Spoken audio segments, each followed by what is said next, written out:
about Zebra Danios today. So Zebra Danios are a great beginner fish, and that's why I'm going to start talking about them first in my series of fish, plant, coral information. They're just the quintessential beginner fish. I work at a pet store, and when people come in, particularly with their kids, and they have to have a fish that day, this is the fish that I recommend. I don't recommend putting fish in your tank before it's cycled, even if you use the Safe Start products. It's just best to let your tank cycle. However, if you have to have a fish, Zebra Danios will survive the cycle 99% of the time. They're such a hardy fish. They've been captive bred for 60, 70 years. They do well in municipal water. They do well in most water conditions. So let's talk about the water conditions a little bit. Generally, a pH is 6.5, 7.2, 7.3. That's like kind of ideal, right in the middle of neutral. With a lot of fish, that's generally where you're shooting for, especially fish from India or Southeast Asia, as opposed to Amazonian fish where you're going to want a little bit lower pH. But honestly, the Zebra Danios, they will thrive probably from 6.0, 7.5, they'll do great. So pH, not really too much of an issue unless you just have an extreme pH issue with your tank. In terms of temperature, they can live in a tank without a heater as long as you keep your home reasonably warm. 65 to 72, 75, that's generally where you want to keep them at, unless you're trying to breed them, and then you want to crank up the temperature just a little bit, maybe 78. That's usually where I think people put it when they're trying to breed Zebra Danios. Water hardness, they'll be fine, soft water to medium hard water. Most conditions they'll be just fine, unless you just have excruciatingly hard water, and even then, I think that they'll do just fine. So in terms of water conditions, water parameters, they're not demanding at all, and that's one of the reasons why they're such a great beginner fish. If you want to breed fish, this is also a fantastic fish to start breeding. Not counting the live-bearing fish, like platies, mollies, and guppies, those are probably your best bet for beginner breeding fish, but the Danios are equally easy. However, they're egg layers. So what happens is you crank the temperature up a little bit, and you get a school of them, a decent-sized school, 8 to 12, something like that, 15, 20-gallon tank.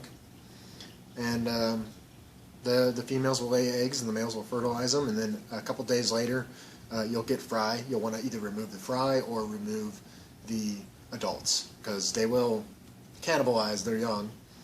And then you can feed those decapsulated brine shrimp until they're big enough for flake food and frozen food. So breeding, super easy. If you want to sex your fish, the females generally are, rounder bodied, and they get bigger. And the males are usually more colorful, a little bit more iridescent. The Danios in general aren't too colorful of fish. There's color variations, but they don't really get a lot of iridescent color in them. However, the males do have slightly more iridescence to them.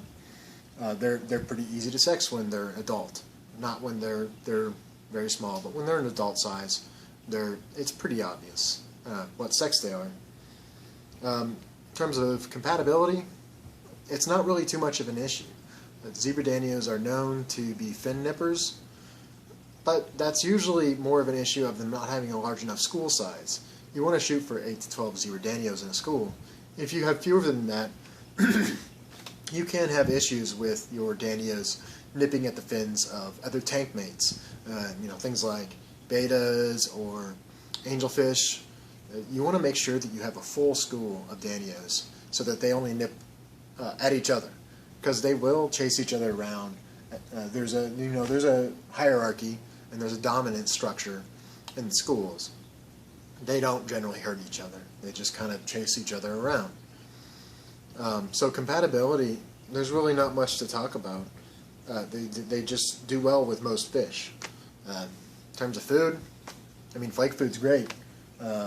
Anything that stays on the surface, they'll eat on the surface very well. If you look at the structure of their mouths, they evolved to eat from the surface. So flake food does great, but they'll eat pretty much anything. I do recommend, with most fish, also supplementing their diet occasionally with something like bloodworms and brine shrimp. It'll just give them a more complete nutrition. So, yeah, feeding, pretty straightforward. And let's see, what else is there? The Zebra Danio, a little bit of history about the Zebra Danio. It's such a hardy fish and such an easy fish to breed that it's a model organism for vertebrate regeneration and vertebrate development. If you go to a university and you go to the biology department, there's going to be a lab that has Zebra Danios and studies Zebra Danios. I used to be the manager of a neurology lab at a university, and right down the hall, Zebra Danios. They have them at pretty much every university just because they're such a universally accepted model organism for these subjects. And that also contributes to their hardiness. They've been, tank raised for so long that they're just very used to municipal water supply. So that about wraps it up. I mean, there's not a lot to talk about besides what great fish they are. So if you have a niece or a nephew and you want to set them up with a 10-gallon tank, or you have a child, Zebra Danios are the way to go. They're extremely active. They're great to watch. You just can't beat them. They're inexpensive. So yeah, if you want to set up a small tank for somebody, a beginner aquarist, and you don't want them to kill their fish, get them a fish that can't be killed, and that's the Zebra Danio. So until next time, folks, take care, and I hope you found this informative.